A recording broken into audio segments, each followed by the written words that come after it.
Hey guys, welcome back to the channel. Eric Ye here. Fun fact, did you know that Cambodia Town in Southern California is located in Long Beach? I have been living here all my life. Okay, virtually all my life. And I did not know that there was a Cambodia Town located in Long Beach. I had wrongfully assumed that if there was a Cambodia Town, it would be located somewhere in the heart of LA. But I was awfully wrong. So today we are going to trek all the way down to Long Beach today to see if we can check out some Cambodian restaurants. I actually have never had Cambodian food, so I don't know exactly what to expect. I did look up on Google a little bit to see what kind of food is in Cambodian food, and there seems to be a lot of noodles involved. So let's see if we could find a restaurant in Cambodia Town in Long Beach and order up some Cambodian food, and I'll show you exactly what I get when I get there. So I made it down here to Long Beach, and on the way down I actually was looking around to see what are some of the most popular Cambodian restaurants in little Cambodia Town. And I think the internet basically spoke out and said there's a restaurant called Phnom Penh Noodle Shack. Got crazy good reviews, and the locals really swear by this when it comes to Cambodian food. So I'm just around the corner. I am starving, by the way, and I'm gonna go inside and check out what they got. I think some of their soup noodles are some of the locals' favorites, so I'm gonna see if I can order some of that. And I will inquire the staff to see what else that I should order. But I think it's gonna be good because internet usually is not wrong. So I made it into the restaurant and it is packed. That's a good sign actually, because that usually means everybody loves the food. And the first thing I want to show you is look at the menu that they give me. I love the decoration, okay? You see a lot of noodles here. Oh yeah, look at that. And to me, first impression is I see a lot of like Vietnamese and maybe like Thai and some Chinese influence. A lot of herbal and vegetable, maybe some seafood paste flavors. So I'm probably gonna pick one of the noodles and also ask about their specialties here. Oh, and check this out. I love how they have condiments on the side. I think your Phnom Penh house special is probably like the #1, right? On your rice porridge, is this the most popular, the pork rice porridge? The beef stew is the only one that is a different broth. Actually, let me get one of each then. So as I'm waiting for the rest of the food to come, I want to start off with some Thai iced tea. Oh my gosh. I know this is not a Thai episode, but I can't pass up on good Thai iced tea when you're offered it. So my first reaction to this place, it smells extremely fragrant here. And what I noticed from the menu is that there's a lot of like pork influence on the menu. My food has all arrived, and the first thing I want to show you is just look at all the food that's in front of me right now. Take a look at this. 1, 2, 3, 4, 5, and okay, some veggies. Okay, first thing I want to just say is everything looks amazing. These are the must-gets when you come to this restaurant, and it was recommended by the staff. So I am certainly going to take up on their recommendations. So why don't we start off with the appetizers, okay? So the first thing I want to show you is this, their version of empanadas. Take a look at this.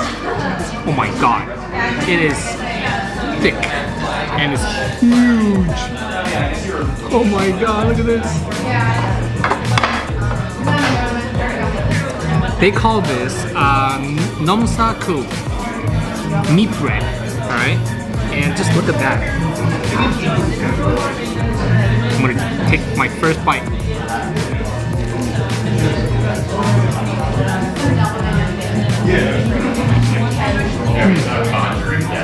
see it?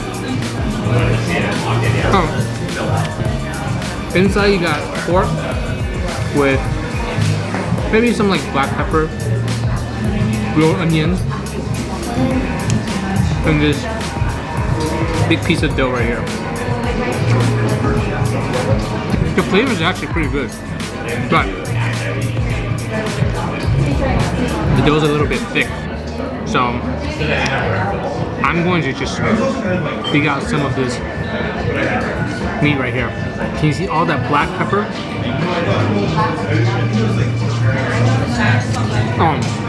Yeah. This is straight up black pepper, pork, and onion.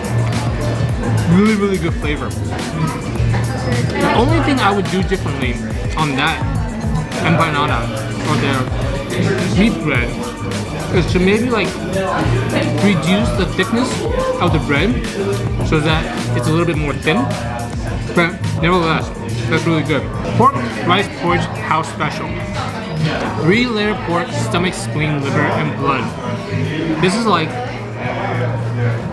I guess if you guys are afraid of like innards, you guys may be afraid of this. Just look at the big chunks. There's some pork blood right here. I'm actually not the biggest fan of pork blood, but you know, if you put it in certain dishes, it might look good. But the way I would say this is like an innards porridge. The best way to eat this porridge is to complement it with this breadstick. So look at this giant breadstick right here. Huge. This actually reminds me of like the Taiwanese breakfast. If you guys ever go to Taiwan, you'll oftentimes find this fried breadstick that you have with like soybean milk for breakfast and congee. And that's exactly what we're going to do right here. Let me show you. I'm going to dip this right here in my congee. Oh! Can you see this right here? First bite.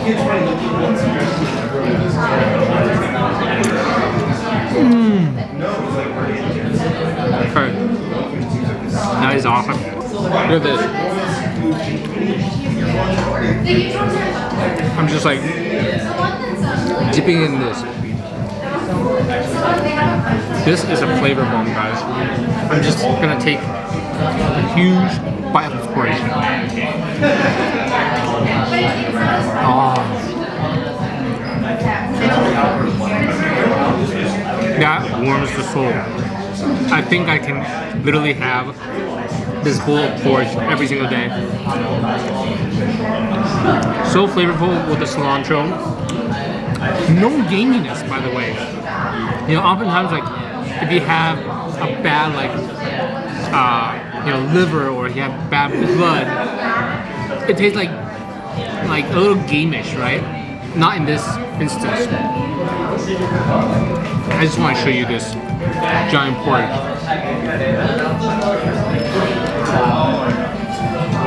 I'm gonna take a bite out of this blood cake.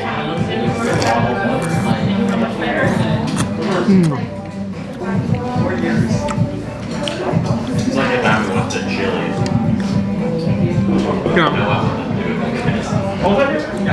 We're having this in the middle of summer. But imagine coming here and trying this during winter. It's the perfect time. They gave some bean sprouts, okay, and some lime. And I was told you can actually squeeze some lime in this porridge. And that's exactly what I'm going to do. Take a look. Add some citrus. You guys know how much I love citrus, okay? And I'm gonna add some sprouts. Getting my veggies in. Okay. Yes. Let's try it with the sprouts. Here we go.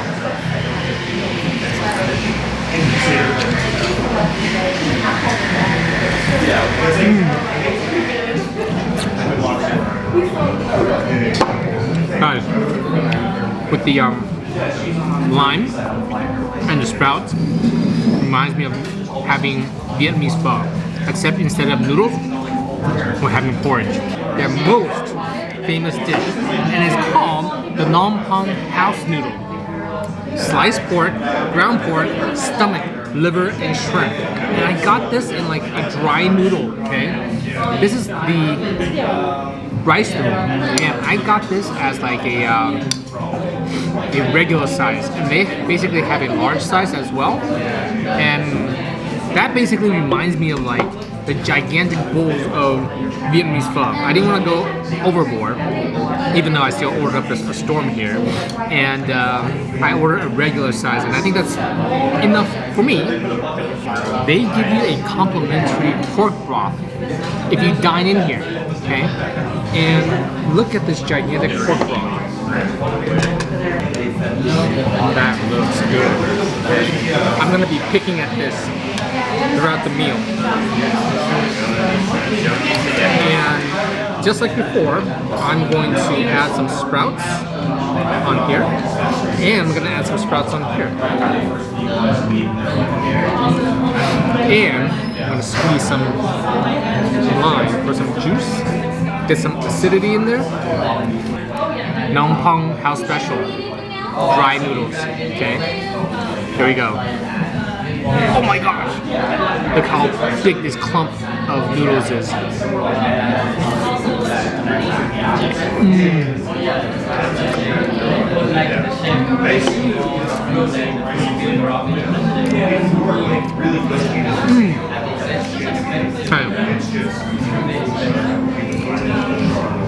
First flavor that I get, tons of garlic. I'm gonna have some pretty bad garlic breath after this. But the first thing I noticed is that garlic. And it's very strong and it's very intense. It's probably coated in this entire like noodle. And I think, take a look at this. I think this might be the liver. Can you see that? You guys afraid of liver? But it tastes very, very fresh. Doesn't taste gamey at all. They also got some big pieces of, it looks like to me, pickled chili pepper. So, I'm actually gonna throw some on my noodles here. And the other thing is, they have some like, this looks like fermented beans, okay? And I'm just gonna grab a little scoop. I'm gonna put it on my noodle here.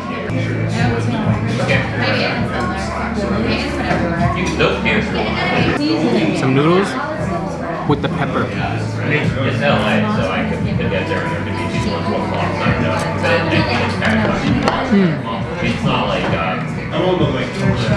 Yeah, that pepper is pickled.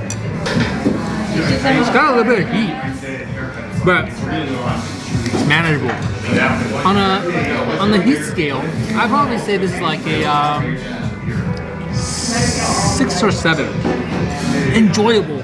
Not like the other video that you guys saw of me literally getting destroyed by some crazy Carolina Reaper sauce. That was some intense heat that very few people can handle. And I like spicy, guys. Now, the other thing I want to show you is this. It seems like to me fermented beans. And again, I put it in my noodles. Let's see what that's gonna taste like.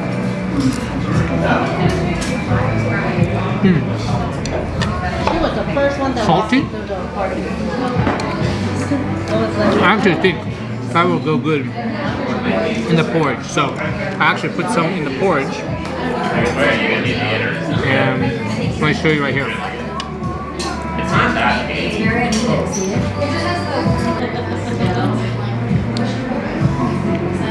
Now, I think the fermented beans goes better on the congee because it's lighter in nature. The flavors aren't as strong as this dry noodles here. The way I would describe this particular dish is like garlic noodle. Garlic noodle with a lot of like chicken and pork innards and gizzards. Right?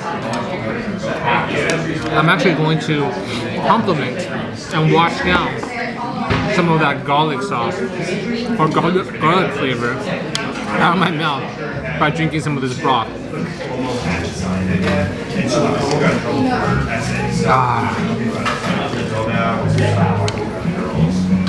Got pork broth, so clean. It's actually a great way to wash down the garlic noodles, and I am actually going to pick up this bone right here. You know this is going to fall off the bone, and who knows how long they put this in the pot, but I suspect many hours.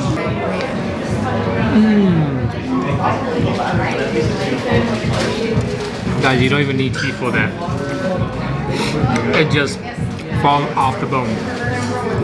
Wow, look at that.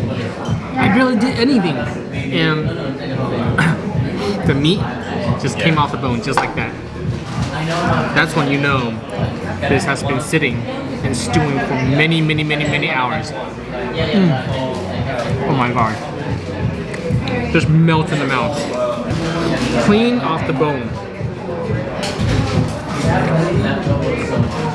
The next dish actually I want to show you guys is this beef stew. They said that this is the only stew offered at the restaurant that has a different type of broth. And this is like a tomato-based broth. This time I got it with big rice noodle. And you can see just how thick and how huge the noodles are. Can you tell?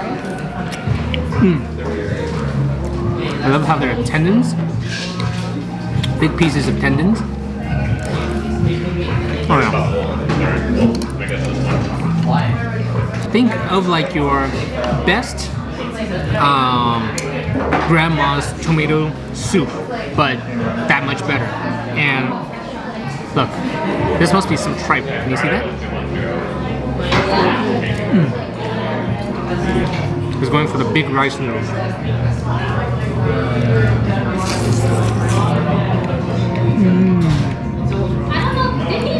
Damn. That was good. And look at this. Big chunks of beef. And again, don't need teeth to chew that. I did forget to add some sprout, so I'm gonna add some sprout on this and see if my beef stew changes some flavor. Okay, and some lime. Ah, yes. Pho, but completely different type of broth. Oh yeah. Lime and sprouts really adds like good texture, good flavor, acidity to the food.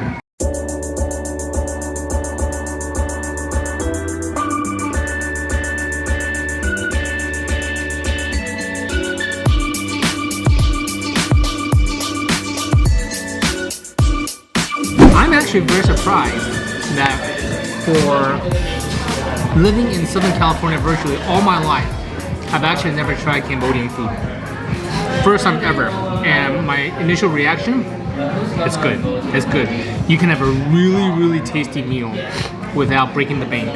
I think on average, the food here is probably around the $10 to $15 range. I'll put the price up here on the video as always. So you get to see, how much each of the dishes cost. But I think it's fairly inexpensive, but the value that you get and the food is that good. I think Cambodian food is like a cuisine that is a little bit underrepresented. I think oftentimes when we think about Asian food, we think about like Chinese food or you think about like Japanese food. But there are a lot of great food, other cuisines out there that you and I I should try more often. And I think Cambodian food is actually one of them. You know, I'm a little bit saddened that it took me like 30 plus years to try my first Cambodian cuisine, and I found it here in Long Beach. Who would have known? I thought, you know, little Cambodia, or Cambodia Town, would have been somewhere in downtown LA, but I was so wrong. And I had no idea that out of all places, Long Beach is where Cambodia Town is. So I think the trip out here was definitely worth it. I think this place is a great place to try. The locals rave about it, and I can understand why. If you guys know of any other Cambodian restaurants that I should try, definitely leave your comments in the comment section, because I would love to explore more of this cuisine. So I still have a lot of food to work through, and you guys are gonna have to go for now. But if you enjoy watching this video, please give me a big thumbs up. As usual, leave your comments down below, because I always love to hear comments from you guys. I love to interact with you guys. And if you haven't subscribed already, please hit that subscribe button. Click that bell notification icon on the top right hand corner of your screen so you always get notified when I post my next video. Thanks you so much for watching. We'll see you on the next one.